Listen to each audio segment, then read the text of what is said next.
Rising stars Asia cup সেমিফাইনালে বাংলাদেশ যেভাবে ভারতকে হারিয়ে ফাইনালে উঠেছে, ম্যাচটাকে আপনি দেখেছেন?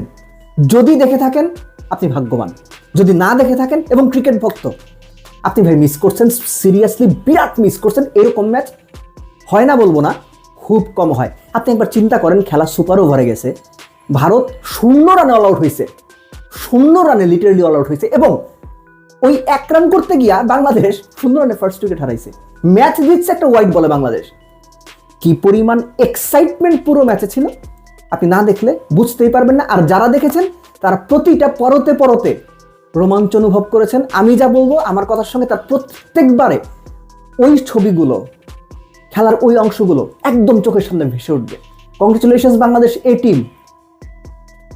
2019 সালের পরে আবারও রাইজিং স্টার্স এশিয়া কাপ বা এশিয়া কাপ এ দলের টুর্নামেন্ট যাই বলেন না কেন, এক সময় এক নাম হয়, সেটার ফাইনালে ওঠার জন্য। ভাই হোয়াট এ ম্যাচ! শুরু থেকে শুরু করি।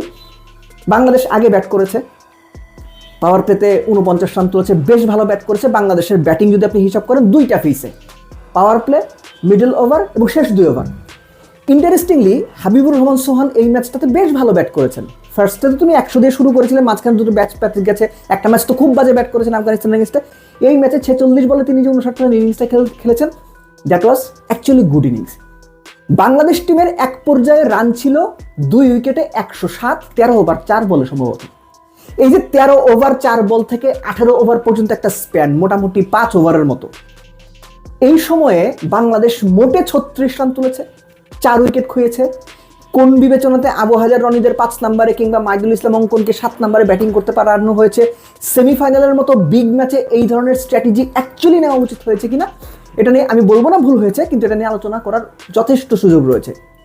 ম্যাচটা ঘুরে গেছে বা বদলে গেছে শেষ 2 ওভারে বাংলাদেশের ব্যাটিং ইনিংসে। কোথায়? মেহরাব হোসেন অহিন অফ স্পিনার 19তম ওভারে 28 রান নিয়েছেন, 4টা ছক্কা এবং একটা 4 এর মধ্যে।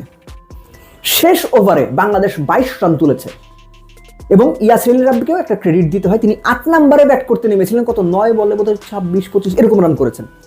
শেষ 2 ওভারে বাংলাদেশ 6টা 6 মেরেছে, 3টা 4 মেরেছে, এবং এই যে লাস্ট 2 ওভারে 50 তুলেছে বাংলাদেশ, তাতেই বাংলাদেশের রান 194 পর্যন্ত গিয়েছে, অনেক রান।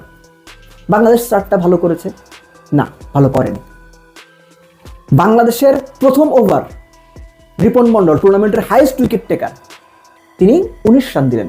বৈভব সূর্যবংশী যিনি 200-250 উপর স্ট্রাইক রেটে ব্যাট করেন, একই অবস্থা। টানা 3 ওভার, প্রথম দ্বিতীয় তৃতীয় 2টো করে ছক্কা হয়েছে। 3 ওভারে ভারতের রান 49, 3 ওভার 1 বলে 19 বলে ভারত 50 করেছে। আব্দুল গাফফার সাকলাইন এসে যখন উইকেটটা তুললেন সূর্যবংশী, তখন বাংলাদেশ পায়ের নিচে মাটি পেল। ঠিক একইভাবে আবু হাজার রনি একটা উইকেট তুললেন, বাংলাদেশ মোটামুটি একটা জায়গা পেল। রাকিবুল যখন প্রিয়াংশকে আউট করলেন, তখন মোটামুটি বাংলাদেশ একটা ভালো জায়গাতে ছিল। কিন্তু এই ম্যাচটাতে যে সমস্যাটা হয়েছে, বাংলাদেশ গোটাচারে ক্যাচ মিস করেছে, এবং গোটাচারে ক্যাচ মিসের যে পর্যায়গুলো ছিল, আপনি যদি না দেখে থাকেন আপনি হতবাক হয়ে যাবেন। জাস্ট একটা উদাহরণ আমি দেই। অধিনায়ক আকবর আলী তো আমরা খুব হাইলি রেট করি, অধিনায়ক হিসেবে, ক্রিকেট থিঙ্কার হিসেবে, ক্রিকেটার হিসেবে, সবকিছু। লাস্ট ওভারে গিয়ে যখন এমন একটা সিচুয়েশন, ক্যাচ ধরলে বাংলাদেশের জয় মোটামুটি নিশ্চিত, ইজি ক্যাচ আকবর আলী ফেলে দিছে, ইজি ক্যাচ। তারপরও বাদ দেন, 3 বলে রান দরকার ছিল ভারতের 8, শেষ 3 বলে 8 রান। লাস্ট ওভারে, আগের ওভারে 19তম ওভারে যখন রিপন মন্ডল বোলিং এ এলেন, তখন দরকার হচ্ছে 12 বলে 21 রান। রিপন মন্ডল টানা 6টা ইয়র্কার করে ওই ওভারে 1 উইকেট সহ 5 রান দিচ্ছেন। তাহলে লাস্ট ওভারে 16 দুর্দান্ত বল করছে রিপন মন্ডল, মানে 19তম ওভারটা রেগুলার টাইমের। রাকিবুল যখন বোলিং এ এলেন, তখন একটা পর্যায়ে গিয়ে তিনি দ্বিতীয় এবং তৃতীয় বলে 6-4 হজম করলেন। তারপর আবার এমন একটা সিচুয়েশন হলো যে উইকেট নেওয়ার পরে যে 3 বলে 8 রান দরকার।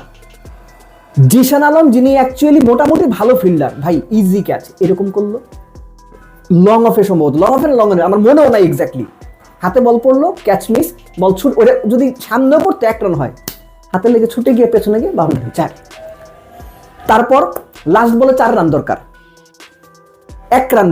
যে শটটা ব্যাটসম্যান খেললেন লাস্ট বলে, ওটা জাস্ট 1 রান হয়, বাউন্ডারি দিয়ে গেল, বাউন্ডারি প্লেয়ার থ্রো করলো আকবরের কাছে, আকবর উইকেট কিপার, তিনি জাস্ট বলটা দেখে যদি মানে হাতে রেখে দেন, তাতেও 2 রান হয়, বাংলাদেশ 1 রানে যেতে। আকবর স্ট্যাম্পে লাগাইতে গেছে, যেটা লাগানোর কোনো মানে হয় না। ওই যে প্যানিক করা, ক্রুশাল ক্রাঞ্চ মোমেন্টে কোনো কিছু চিন্তা করতে না পারা। আপনি চিন্তা করেন আপনার দরকার জয়ের জন্য কত 4 রান, যে শট খেলা হয়েছে 1 রান হবে, লং অনে বল গেছে, লং অনের ফিল্ডার ফিল্ডিং করে বল পাঠাইছে, আকবর স্ট্রাইকিং এন্ডের উইকেট কিপার, সে বল ধরে হাতে রাখলেই ভাই বাংলাদেশ ম্যাচ জেতে, 1 রানে ম্যাচ জেতে। সে করছে কি স্ট্যাম্পে লাগাইতে গেছে এবং বল চলে গেছে, কোনো ব্যাকআপ কেউ ছিল না। ইন্ডিয়া আবার দৌড়ায় 1 নিচে, 3 রান, ম্যাচ টাই। আসলো super over, Ripon Mondal sublime first বলে উইকেট, দ্বিতীয় ওভারে আরেকটা উইকেট তুলছে, অর্থাৎ ভারত 0 রানে অল আউট। ইয়াসির আলী রাব্বি, ভারতের যে কি সুয়েশ, খুব ভালো বল করছিল সে, ইনফ্যাক্ট 20 ওভারে লেগ স্পিনার ফার্স্ট বলটা গুগলি করলে ইয়াসির আলী বুঝলো যে ভাই এটা গুগলি, উঠায় মারতে গেছে, লং অন আউট, 0 রানে ফার্স্ট উইকেট নাই। পরের বলটা আকবর কোনো রকম মনে করেন যে কেঁপে গেল, কেঁপে গিয়ে বল পায়ের পাশ দিয়ে গেল, ব্যাটে লাগলো না, প্যাডে লাগলো না, হোয়াইট বল, 1 রানে বাংলাদেশ ম্যাচ জিতলো। এমন ইভেন্টফুল ম্যাচ অ্যাকচুয়ালি খুব কমই দেখা যায়, বাট এই ম্যাচের 3টা জায়গায় যদি আমি বলি, ফার্স্ট হচ্ছে রিপন মন্ডলের বোলিং, দুর্দান্ত বল করেছেন। এই যে 19তম ওভারে 5টা ইয়র্কার দেওয়া এবং সুপার ওভারের ফার্স্ট বলে উইকেট তোলা, 0 রানে মানে 2 উইকেট তুলে নেওয়া, এটার সাথে আসলে কোনো কিছুর তুলনাই চলে না। নাম্বার 2, বাংলাদেশের ফিল্ডিং, গ্রাউন্ড ফিল্ডিং, ক্যাচিং সব কিছু মিলে খুব বাজে হয়েছে, খুব বাজে। এবং এই ধরনের ফিল্ডিং, এই ধরনের ক্যাচ মিস করে আপনি ম্যাচ জিতবেন, এই সম্ভাবনা থাকে সর্বোচ্চ 20 থেকে 25%। 70 থেকে 80% সম্ভাবনা এরকম বাজে ফিল্ডিং, বাজে ক্যাচ মিসের পর আপনি ম্যাচ হারবেন। বাংলাদেশ লাকিলি ম্যাচটা জিতে গেছে, আমি আবারও বলছি, বাংলাদেশ লাকিলি ম্যাচটা জিতে গেছে। এত বাজে ফিল্ডিং করে, এত ক্যাচ মিস করে ম্যাচ জেতা যায় না, বাট লাক বাংলাদেশের সঙ্গে ছিল।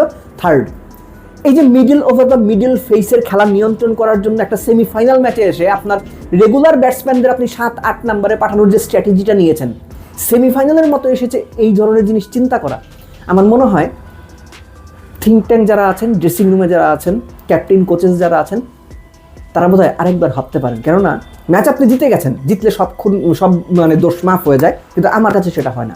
আমি আবারও বলবো, এই যে সেমিফাইনালের মতো গুরুত্বপূর্ণ একটা ম্যাচে এসে আপনি ব্যাটিং অর্ডারটা ওলটপালট করে দিলেন। শেষ ওভারে মেহরাব অহিন যে 18 বলে না 17 বলে 48 করছে, তার ওই ইনিংস না হইলে, লাস্ট 2 ওভারে 50 রান না হইলে বাংলাদেশ 160 করতো, বাংলাদেশ লিটারালি 160 করতো, যেটা আকবর আলী ম্যাচের সময় টস করার সময় বলছিলেন 160-70 টার্গেট। এটা ভালো চিন্তা ছিল না। লাকিলি লাস্ট 2 ওভারে 50 করে মেহরাব অহিন, আবারও বলছি 18 বলে 40 করে বাংলাদেশকে বাঁচাই দিছে। শেষ 2 ওভারে 50 তুলে বাংলাদেশ 194 পর্যন্ত যাইতে পারছে। কিন্তু ইন জেনারেল কেসে এটা একটা স্পেশাল কেস, ইন জেনারেল কেসে এটা হবে না। কেননা বাংলাদেশ যে ব্যাটিং অর্ডার সাজিয়েছে, আমার বিবেচনায় এটা সঠিক ব্যাটিং অর্ডার সাজানো হয়নি। দেন লাস্টলি ফাইনালে যখন গেছেন ভাই, চ্যাম্পিয়ন হতে হবে, চ্যাম্পিয়ন হয়ে একটা ট্রফি নিয়ে ঘরে ফেরেন। আকবর আলী, আপনি আমাদের অনূর্ধ্ব 19 ট্রফি এনে দিয়েছিলেন, রাইজিং স্টার্স এশিয়া কাপ ট্রফিটাও আশা করি আপনার হাত ধরেই 2 দিন পর 3 দিন পর বাংলাদেশে আসবে। কংগ্রেচুলেশনস বাংলাদেশ এ টিম।